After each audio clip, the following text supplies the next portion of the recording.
반갑습니다. 구름책방의 김상호입니다. 오늘은 지난 한 달간 제가 읽었던 책들을 소개해드리는 시간입니다. 이게 사실 별 내용은 없는데 그래도 관심 갖고 지켜봐 주시는 분들이 좀 계십니다. 왜 그럴까를 곰곰이 생각을 해봤는데 이게 나는 책을 안 읽어도 다른 사람 책 읽는 걸 보면서 일종의 만족감을 느끼시는 분들이 계시는 건 아닌가. 뭐 먹방도 그렇잖아요. 이제 내가 먹는 게 아니라 저 사람이 그냥 맛있게 먹는 모습 봐도 그냥 내가 좀 뭔가 채워지는 듯한 느낌. 이것도 그런 게 아닌가라는 생각이 잠깐 드는데요. 뭐 어떤지 모르겠습니다. 이번 달부터는 제가 본 영화와 책들이 아니라 책 중심으로 소개를 해드릴까 합니다.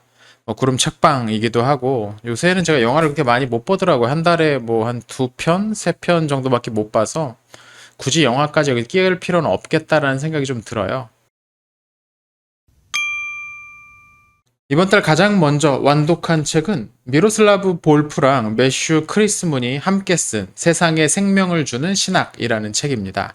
제목이 마음에 들죠. 세상에 생명을 주는 신학. 이 책은 지금까지의 보통 신학이라고 이야기하는 학문적 신학이 실제 그리스도인의 삶에 또 이 세상에 어떤 도움도 주지 못하는 그들만의 영역이 되고 있다는 비판으로 시작합니다. 진정한 신학은 믿는 사람들 또 이 세상을 풍성하게 만드는 그런 종류의 것이어야 된다는 거죠. 초반에 상당히 날카로운 지적에 굉장히 인상적이었는데 후반으로 돌아가면서는 조금 아쉽기도 했던 그런 책입니다. 하지만 신학을 공부하고 또 목회를 한다라고 하시는 분들이라면 꼭 한번 귀담아 들어야 할 그럴 내용이 담겨 있다고 할 만한 책입니다. 두 번째는 여러분도 많이들 아실 히가시노 게이고라는 일본인 작가가 쓴 히가시노 게이고의 무한도전이라는 책입니다. 책 제목이 재미있죠? 저 이 책을 동네 도서관 가서 빌려서 봤는데요. 어, 소설인 줄 알고 빌려봤는데 소설이 아니더라고요. 그냥 히가시노 게이고가 스노우보드를 배우기 시작해서 한창 거기에 빠져서 1년을 보낸 이야기입니다. 정말 잡다한 신변 잡기에 관련된 내용인데 그걸 에세이 형식으로 써서 한 이야기씩 잡지에 연재했던 것 같습니다. 개인적으로 뭐 그렇게 뭐 감흥이 있었다거나 주변에 추천해보고 싶은 책은 아닌데 이 책을 쓸 당시가 이 책이 나온 지가 좀 됐어요. 그래서 쓸 당시에 히가시노 게이코가 이제 40대, 그러니까 중년의 아저씨가 스노우보드 같은 걸 탄다는 걸 주변에 눈치 보면서 막 이것저것 하는 그런 모양들이 소소한 재미를 줬습니다. 거의 지금 저의 나이랑도 이제 거의 비슷한 정도라서 뭔가 동병상련의 그런 감각을 좀 느꼈다고 할까요? 다음으로 본 책은 C.S. 루이스의 스크루테이프의 편지입니다. 이 책은 제 구름 책방에서 했던 독서 모임 도서라서 오랜만에 다시 한번 반복해서 읽어봤는데요. 다시 읽어도 참 좋습니다. 우리 C.S. 루이스는 이렇게 좋습니다. 여러분 아직 C.S. 루이스를 접해보지 못한 분이 계시다면 얼른 아무거나 한 권 갖다 보시면 좋을 텐데 그 중에서도 이 스크루테이프의 편지는 처음 읽으시는 분들에게 참 좋으실 것 같아요. 내용도 그렇게 어렵지 않을 뿐더러 C.S. 루이스의 어떤 깊은 통찰을 많이 엿볼 수 있는 그런 작품입니다. 그리스도인들이 어떤 유혹에 어떻게 넘어가기 쉬운지를 경계하는 차원에서 읽어볼 만한 책입니다. 다음에 본 책은 정관영이 쓴 헌법에 없는 언어라는 책입니다.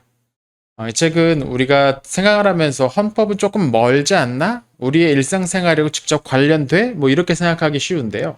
그 헌법의 조항들이 사실은 우리의 일상적인 여러 부분들을 보호하는데 얼마나 중요한 역할을 하는지에 관련된 책입니다. 물론 이 헌법이 제대로 보장되기 위해서 필요한 여러 가지 법률이나 또 그런 여러 가지 행정 조치들이 필요하겠지만 그럼에도 불구하고 이 헌법이 갖는 중요함을 기억해야 된다라는 것 한번 읽어보실 만한 책입니다. 그 다음은 알리스터 맥그레스가 쓴 우주, 하나님이 지으신 모든 세계입니다. 이 알리스터 맥그레스 많이들 아시죠? 옥스퍼드에서 생물학 박사학위를 따고 또 같은 대학에서 신학 박사학위까지 딴 독특한 이력의 작가입니다.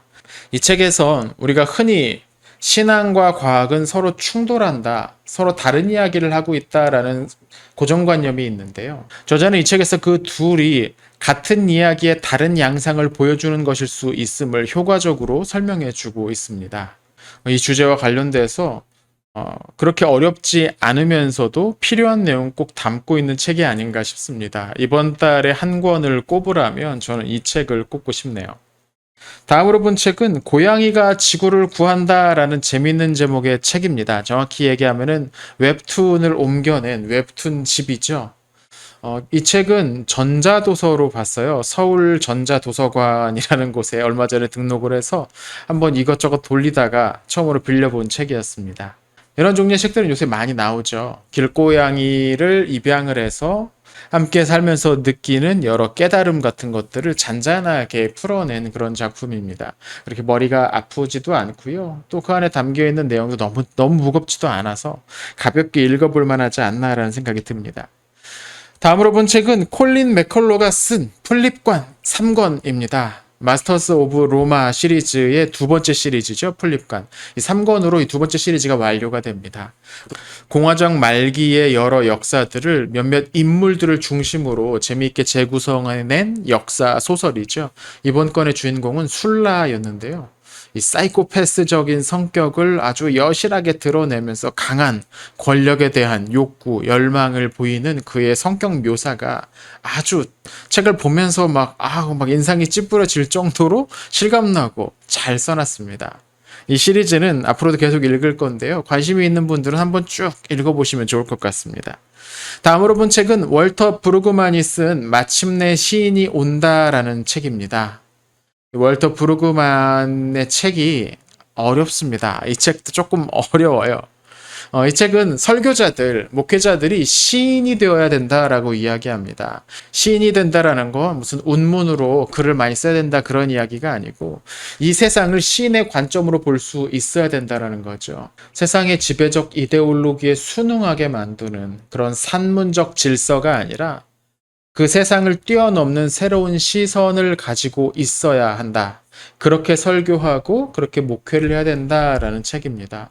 설교와 목회 이야기하니까 좀 실천적인 내용이 좀 많이 나올 것 같은데 물론 그런 면이 없지 않아 있긴 하지만 이 책은 오히려 이 학자로서 구약 학자로서의 브루그만의 모습을 조금 더 강하게 드러내고 있지 않나 싶습니다. 무슨 말이냐면 좀 어려워요. 그래서 좀 단단하게 각오를 하고 작지만 그렇게 읽어가야 될 책입니다. 다음으로 소개할 책은 일본인 작가 나스케와 소스케가 쓴 책을 지키려는 고양이입니다. 얼마 전에 저희 채널에 책 소개 영상에도 업로드했던 그런 책입니다. 판타지 소설인데요. 이 독서와 관련된 잘못된 생각들을 지적하면서 진정한 독서란 무엇인가? 진정한 독서란 우리에게 무슨 유익을 주는가? 이런 질문들에 대한 답을 작가 나름대로 찾아보려고 했던 재미있었던 소설이었습니다. 7월의 마지막으로 본 책은 김형석이란 저자가 쓴 교회 밖 하나님 나라라는 책입니다. 이 책을 쓴 김형석이라는 저자는 아시는 분도 계시겠지만 저는 이 책을 통해서 처음으로 접했는데요. 무려 100살이 넘으셨습니다. 1920년에 출생하셨다고 하니까요. 연세대나 미국의 하버드 같은 데서 철학 교수로 일하셨던 분인데요. 그 오랜 시간 동안 신앙인으로 또 이 학자로서 살아오면서 바라본 교회의 모습, 그 안에 있는 문제점들, 고쳐나가야 될 점들, 그리고 신앙의 진수가 무엇인지 이런 내용들을 차분하게 담아서 엮어낸 책입니다. 잔잔하게 읽을 수 있는 책이라서 이건 꼭 한번 읽어보시면 좋을 것 같아요. 이상 제가 7월에 읽은 책 소개였습니다. 이 중에 여러분도 읽어보신 책 있으신가요? 댓글로 느낌이나 소감을 좀 남겨주시고 같이 좋은 대화하면 좋을 것 같습니다. 8월입니다. 이제 8월에도 열심히 영상 제작할 테니까요. 우리 구름책방 채널 영상들 많이 봐주시고 주변에도 많이 소문내 주시기 바랍니다. 감사합니다.